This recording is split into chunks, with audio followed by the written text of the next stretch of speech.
Hello everyone. Today I wanted to talk a little bit about philosophy.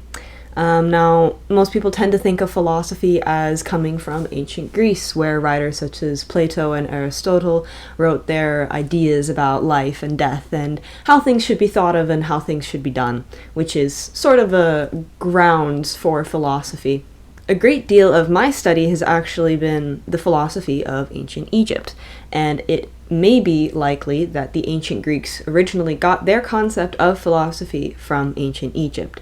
And today I want to talk a little bit about that and about the philosophy that the ancient Egyptians may or may not have had based on the writings that they have left behind and our, as historians, our interpretation of that writing. In this ancient conception of philosophy, we see it simply as a sense of how one exists and an idea about the concept of living and dying, the clear evidence that thought is given to morality, purpose, and reason.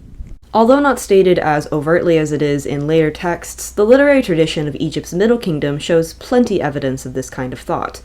And so it is reasonable to think that philosophy may be one of the things that the ancient Greeks picked up from the Egyptians, as this was a fond pastime of the Greeks. The ancient Greeks viewed Egypt as a land of ancient wisdom and arcane magic, which led to a sort of reverence for the Egyptian culture. There's a quote from Isocrates in Bucyrus that stated, quote, "All men agree that the Egyptians are the healthiest and most long of life amongst men, and then for the soul they introduced philosophy's training, a pursuit which has the power not only to establish laws, but also to investigate the nature of the universe." Of course, this is one man's writing about philosophy, and it's hard to exactly trace where philosophy may have started, and I am of the belief that philosophy has been a part of humanity for as long as we have been able to think. The formal pursuit of philosophy is something that is slightly more new. I mentioned very quickly the literary tradition of Middle Egypt, so I want to talk a little bit about that, and for that I want to paint a picture. It's the early Middle Kingdom. The country has been quote-unquote recently reunited into one flourishing kingdom as dictated by Ma'at and under the guidance of the pharaoh Ptahhotep II. The previous golden age of Egypt collapsed due to a variety of reasons, but one among them was the rising power of the nobility class in contrast with the weakening influence of the pharaoh. This spread of power was experienced as political instability at the time of the First Intermediate Period, but in the Middle Kingdom had resulted in a flourishing scribal class who were now free to write about subjects beyond praises for and obeisances to the king or the gods. The actual correlation of these events is contested by archaeologists, and it remains debated to this day. Personally, I think that there is some relation, but in general, these two things seem to be kind of background things that are influencing each other on a smaller scale. Still, it tells an interesting story. The probable first of Middle Kingdom literature is Ptahhotep. I say probable because the teachings or Seba'it of Ptahhotep are said to be written from the Old Kingdom during the 5th or 6th dynasty, I believe. But the issue with this idea is that the only writings we have ever found of Ptahhotep's teachings are written in Middle Egyptian, which is a dialect/form of writing that emerged during the Middle Kingdom, obviously. This version of Egyptian did not exist during the time of Ptahhotep. It is a typical trait of the ancient Egyptians and of many other cultures to take a text that was written in their modern era and attribute it to an older or more ancient era to give it a sense of antiquity, meaning, and authority. This is likely what the people who wrote Ptahhotep's teachings were doing at the time, if they are indeed a Middle Kingdom piece of literature and not actually an Old Kingdom piece of literature, and most evidence does point to it being a piece of Middle Kingdom literature. Still, this is an ongoing discussion and debate amongst Egyptologists, and there is no clear answer as of yet.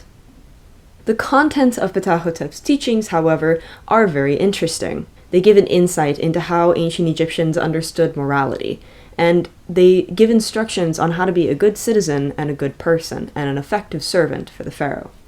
For some years now, I've been attempting to do an analysis on Ptahhotep's teachings to try and glean as much philosophy as I can and as much ideas about life and morality from his texts that is possible. because they do give very specific instructions for very specific situations. But when you're giving instructions for a specific situation, those instructions can reveal to you the differing ideas and, again, concepts of morality that someone can have. For example, if you are teaching someone how to behave in a situation where they have to be professional, then you are going to give them tips on how to be professional. And those tips are going to be very much rooted in what you think professionalism, kindness, and overall upright behavior is. There are a few very interesting maxims that Ptahhotep has written, and there are a lot of different translations of Ptahhotep, of course. It seems that the Sebayit of Ptahhotep were probably used as a way to educate scholars in the Middle Kingdom to learn how to write in hieroglyphics. But to give a glimpse into Ptahhotep, or the author of Ptahhotep's teachings' sense of philosophy, let's look at a few of the maxims. This is Maxim 6. Do not spread violence among men, for God will punish you likewise. A man may boast, "This is how I live," but a single word can deprive him of his bread. He may state, "I want to be rich and powerful," and subsequently confess that he has been trapped by his own plans. He may announce, "I am going to steal from someone else," and in the end he will find himself giving a gift to a stranger. For human endeavors never work out. It is what the God ordains that is fulfilled. Be satisfied with what you possess, and what the gods grant will come naturally.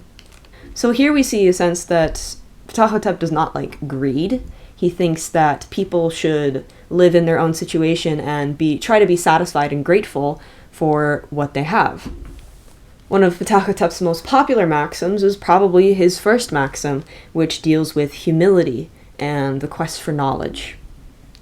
Do not be conceited about your own knowledge. Take advice from the ignorant as well as from the wise, since there is no single person who embodies perfection, nor any craftsman who has reached the limits of excellence.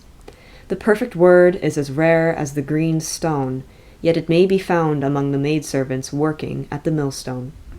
So here Ptahhotep claims that knowledge can come from all sorts of sources, and that you should not discuss things only with the wise people who you consider as above yourself, but that you should also engage in conversation and debate with those that you think may be of lesser intelligence, because there is knowledge to be gleaned from every single part of the world and social order, which is a very interesting idea coming from an Egyptian, well, an ancient Egyptian, whose world was built so thoroughly on hierarchy.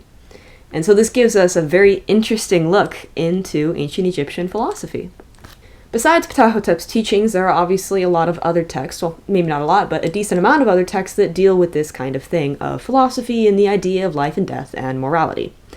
A few of them are the admonitions of Eyre and the dispute between a man and his ba, and the ba is the soul, so you could say it's the dispute between a man and his soul. And first I want to look at the admonitions of Eyre.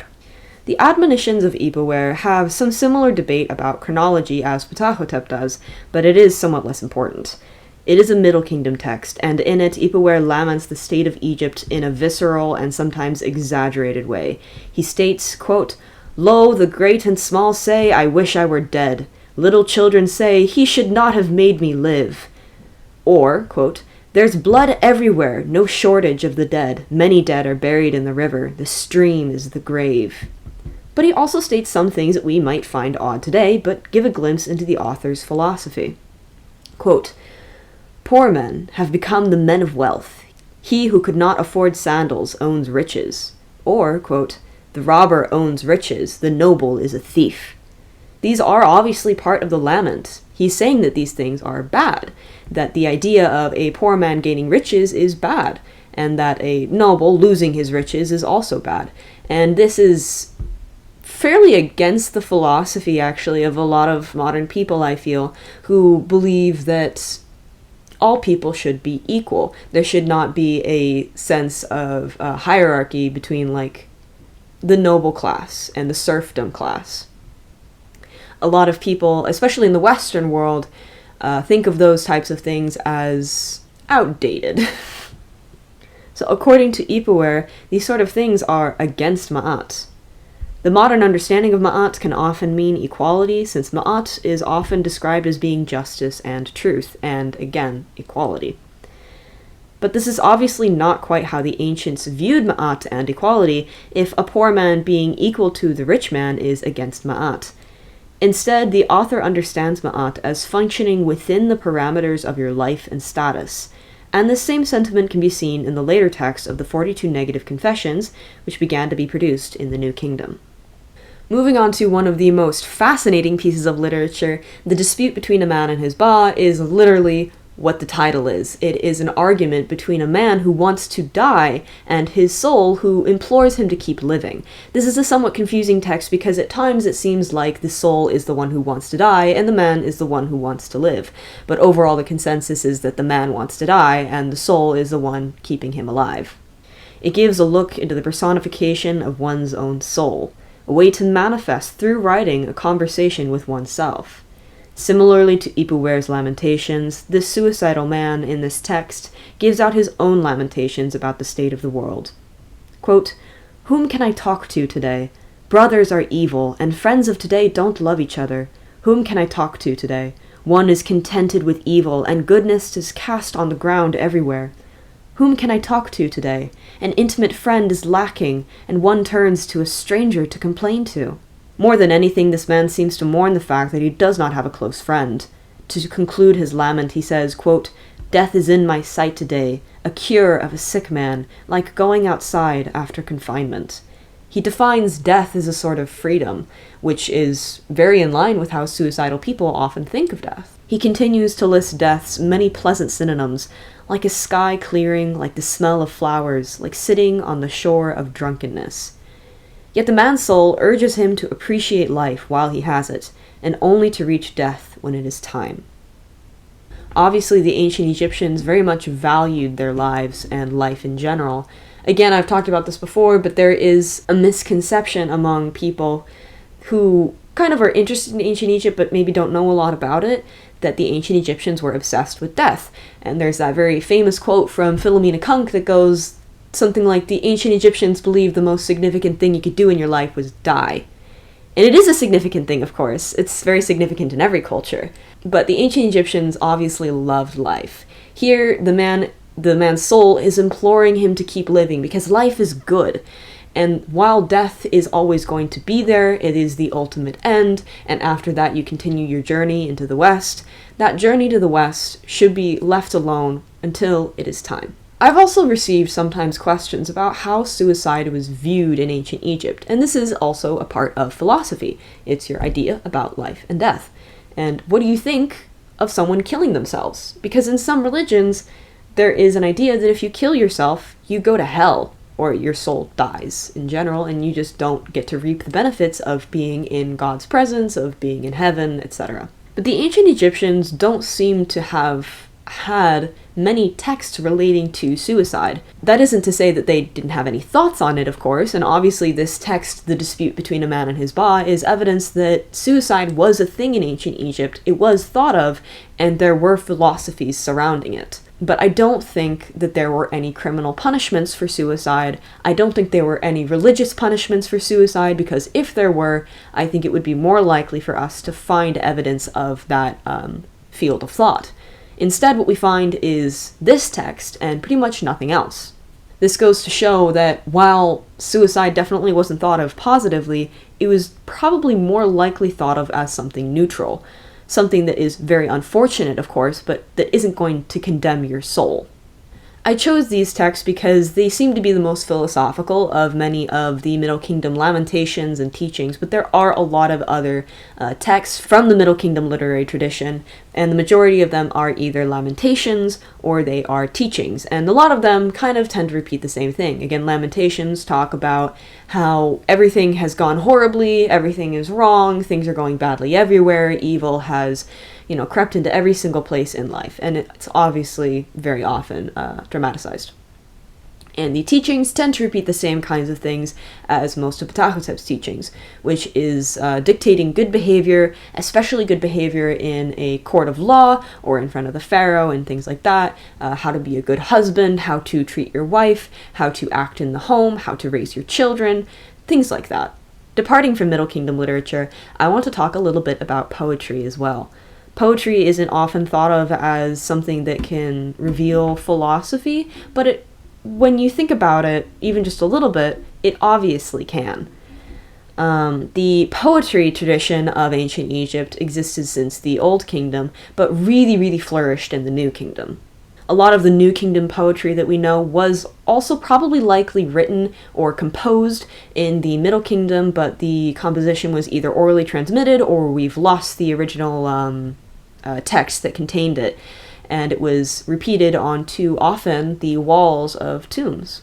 One specific area/section of poetry that I think is very revealing when it comes to philosophy is the collection of Harper's songs, and those are found in tombs, mostly in Western Thebes. These are called Harper's songs because they're often inscribed next to the image of a harper, and this gives an insinuation that it's not just poetry, but that music also goes with it.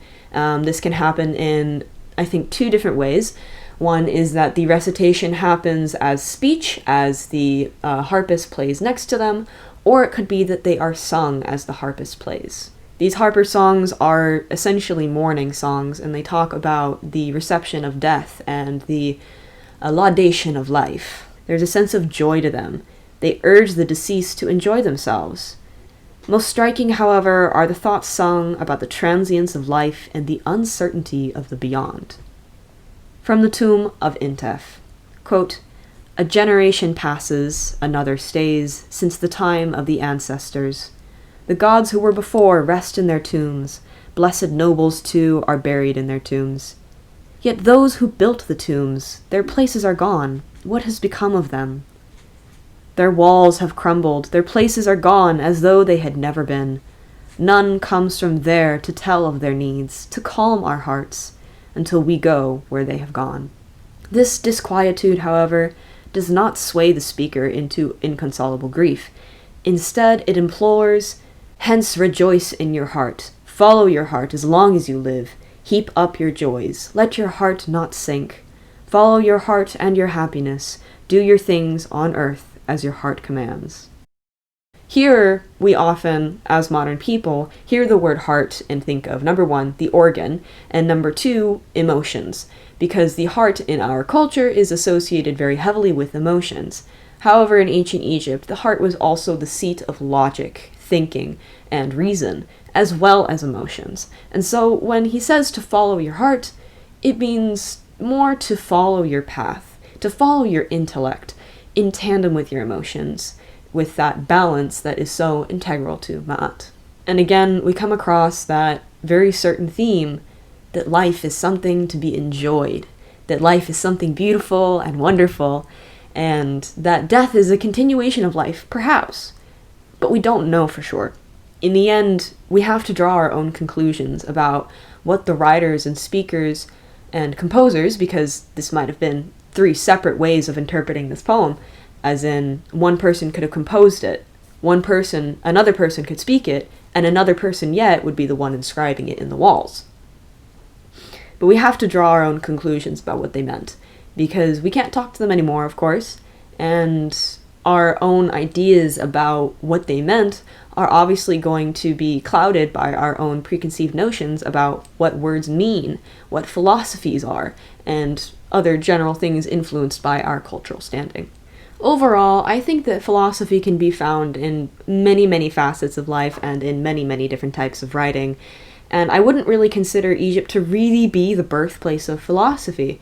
Maybe perhaps written philosophy. But I think that philosophy exists in every culture because you can't live without thinking of death and thinking about what death means to life. And that tends to be a really core concept of philosophy. Philosophy, of course, is majorly concerned, especially in Greece, with how you live. But again, that is tied to death, because if you have an infinite lifespan, why are you concerned about how you live? You can live in a trillion different ways and continue existing forever and ever. With that time limit that death puts on us, there is a limit to the ways that you can act, the ways that you can live. And when religion comes into play, there's also the thought of punishment if you live in the wrong way. overall, I think that the philosophy of ancient Egypt is definitely something worth reading. I will put in the description some different links of my sources and further readings so that you can kind of get your own ideas about what philosophies these people might be expressing in their writings. Because I think it's a fascinating subject of study and discussion, and I'd love to hear your guys' thoughts on what you think the different philosophies of ancient Egypt were and how they compare to ancient Greece as well, which is, as I said, usually thought to be the home of philosophy. So thank you for watching. I hope you enjoyed, and I also hope to see you next time.